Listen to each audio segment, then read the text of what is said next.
If you are new to my page, my name is Karen. I'm a virtual faith and fitness coach and love partnering with women as they invest in their wellness from the inside out. This morning, we are going to touch on a subject that gets very uncomfortable. And I honestly do not feel like it's talked about enough. When you begin your wellness journey, there are going to be people in your life who are extremely supportive, rooting for you, cheering for you, helping you. And then there are going to be people in your life who, for whatever reasons, just become kind of a stumbling block. And it gets really uncomfortable. And again, this is a very tough subject. I've been blessed with, for the most part, people in my life who've only ever pushed me forward. And when they've come to me with any kind of criticism, it's been constructive. It's been something for my good.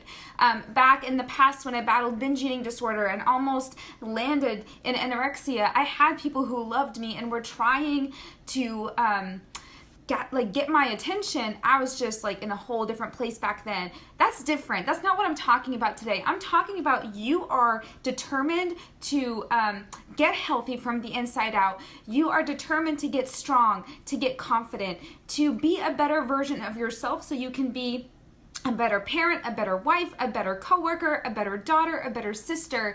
And then you hit people at family events or whatever that seem to try and sabotage. And what happens? How can you respond confidently when that happens and not in a way that's rude or disrespectful? Because that is not all what we're talking about today. I was sharing this with my ladies in my virtual boot camp right now. They are with me all year long.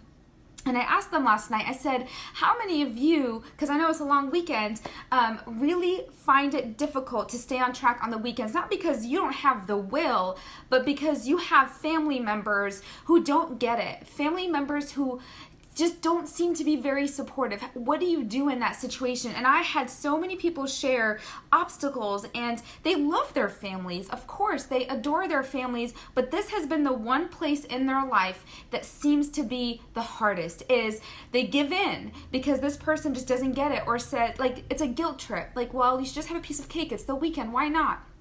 So let's just talk about it, you guys. I'm just going to be super open and raw and real. Hi. So if you're with me live, say good morning. Good morning to you. Thanks for carving out a little bit of time to catch up with me here on a weekend.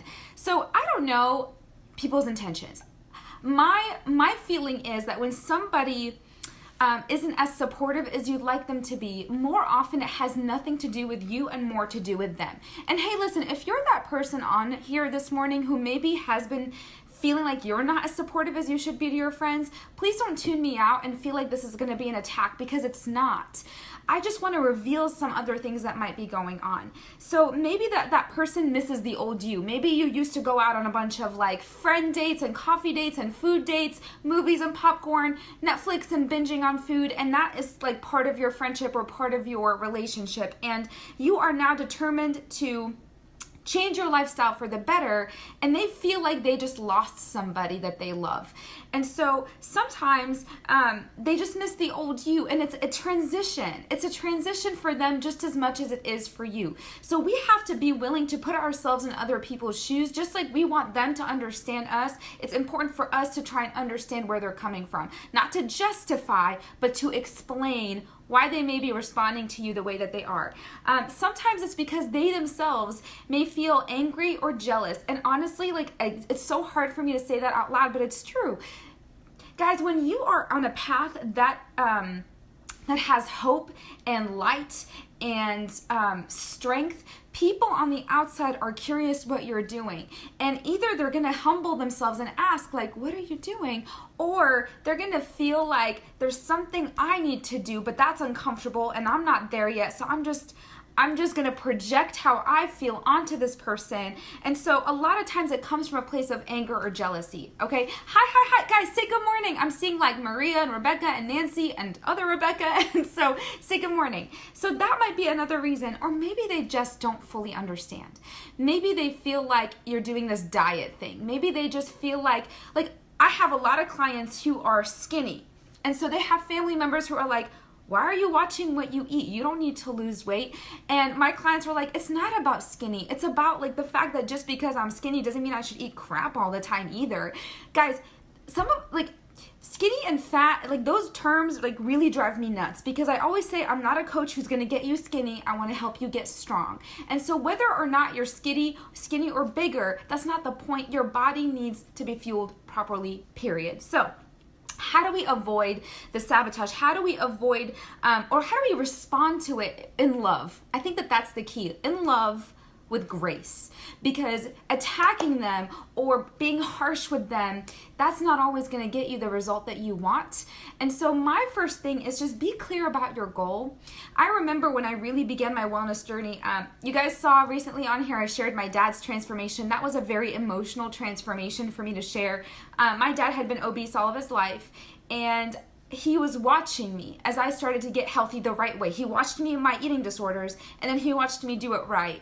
And I remember just telling my family right up front my goals and just saying, like, this is what I want to do, and I know I can't do it by myself, but they used to have like crap food all the time in the house, fried food, chips, anything, you name it, my parents had it in their house. And I was just like, would you guys mind if I put some things in cabinets just so it's like out of sight, out of mind? Like, I'm not here to change you or tell you what to do, but just for me, do you mind? Like, this is my goal. This is what I really want to try and accomplish. And so be clear. Don't skirt around it. Be clear with your family or your friends what your goals are. And don't be afraid to ask for some support. The other thing is, you guys, is learn to say no. And no can be said, again, with grace. It doesn't have to be like a harsh no. It just is a very assertive. So I'm not saying be passive, and I'm not saying be aggressive. I'm saying be assertive, be confident, and just saying like, no, thank you. Like, I had a big breakfast this morning, and I'm actually feeling pretty satisfied right now. But thank you so much for the offer. If I get hungry, I'll let you know. Or saying, you know what, no, thank you. I'm a part of this virtual boot camp, and the ladies are holding me accountable, and we're going to do our best to stay on track this weekend. Having an accountability group totally helps, by the way. I say that a lot when I'm out. It's like, hey man, I'm a part of virtual boot camp, and I've got all these women holding me accountable, and they're showing up today, so I got to show up too and take care of myself. And so learn to say no with grace. I never go anywhere starving. And so my statement of saying I'm actually not that hungry is always true. I'm not lying. I'm genuinely satisfied, and so I'm not going to eat as much. And it gets really awkward if they're all going for the cake and you're here like, I'm good. You know, I have some clients that literally share with me pictures of their family eating pizza, and they're holding their shake like, and they're telling me like they don't even want the pizza. And their family sometimes is like, I don't even know what you're, but then in time they get curious about what you're doing, right? And so that's my first thing, or two things, is be clear about your goals and learn to say no with grace. Number 3 is look for triggers. And so if you do happen to give into something every single time that you didn't plan to give into, and notice it's always with maybe that same person or in that same setting or with that same food item, learn from your triggers. Be willing to study yourself so you're better equipped for next time. You do not have to be the victim here. You do not have to be set up for failure every time. But again, it takes assertiveness. It takes confidence. And again, speaking truth in love with grace. That's like the theme here every single time. Number 4 is get a support team. Have an accountability partner, have a buddy. It doesn't have to be me as your coach. It doesn't have to be the virtual boot camps if you don't want that, but just have somebody that you can check in with, and they can kind of ground you and remind you. So I've got my girl, Brittany. She's my accountability partner one-on-one. Then I'm a coach, and so I've got my girls. But I'm constantly like, man, like, I need some support right now. And guys, I'm not saying deprive. I'm not saying don't enjoy your weekend. That's not what I'm talking about here, okay? But I'm not saying you should binge because your family isn't eating healthy. That's not okay. But if you want to splurge on something this weekend that you don't normally have, do it with wisdom. Plan it, sure, go for it. But if you're just doing it to please someone else, that's a problem. That's a problem. If you're just eating, even though you're not hungry, to please someone else or because of peer pressure, that's not okay with me. And I hope it's not okay with you either. And so these are the tips I'm trying to give you so you can prepare for that. So after get a support team, set goals for yourself. What are your goals? And make sure that your goals are realistic, okay? So we just finished the 5-day free goal setting challenge with some of the ladies and we talked about how to set realistic goals. So if this weekend you're like, I'm gonna eat no junk for 3 days, okay, that's a great goal. man, you must have some crazy strong will, right? Like, I know for me, I can't say that completely confidently this weekend. I know I'm going to enjoy some things and I'm going to do it and with wisdom. So I have the 80-20 rule, 20% of my day, every day this weekend, I'm going to enjoy something, but I'm going to enjoy something that I love, not just something that I like. So set goals for yourself that are going to be attainable and realistic and that are going to keep you grounded. They're going to help you, they're going to outlast all your excuses, right? And so keep that goal in mind.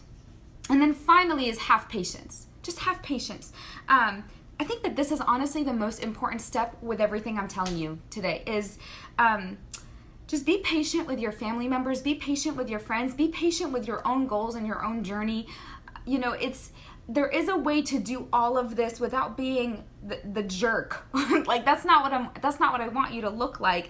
But I do think that we all get to have this very special opportunity to be agents of change within our own families. And we're not here to manipulate anybody. We're not here to try and change anybody. But you, my friend, need to not let what other people think and their opinions be what drive you to do what you do. That's just not a way to live your life. The only person that should be directing your steps is the Lord. That's about it. But if you're doing things that you have an icky feeling about just to please somebody else, you've got to learn how to get more assertive. And so those are just some of my tips for you is have a plan, learn how to say no, look for the triggers, express your needs, tell your family what your goals are, get a support system, and then have patience, and then speak truth and love by grace. So go into Memorial Day weekend, and I'm specifically talking to the people today who really do have family members that are not supportive. Some of you might be totally fine, and that's great, but I know that there are people here who really battle this every single family event. It's a very real struggle. So this is for you. I hope this is helpful to you this morning. And then just get a support team and talk to your buddies. You know, like let us know what we can do. So I hope this is helpful for you. Have a great weekend. Just extend grace to the people around you and stay focused on your goals. I'll talk to you guys soon.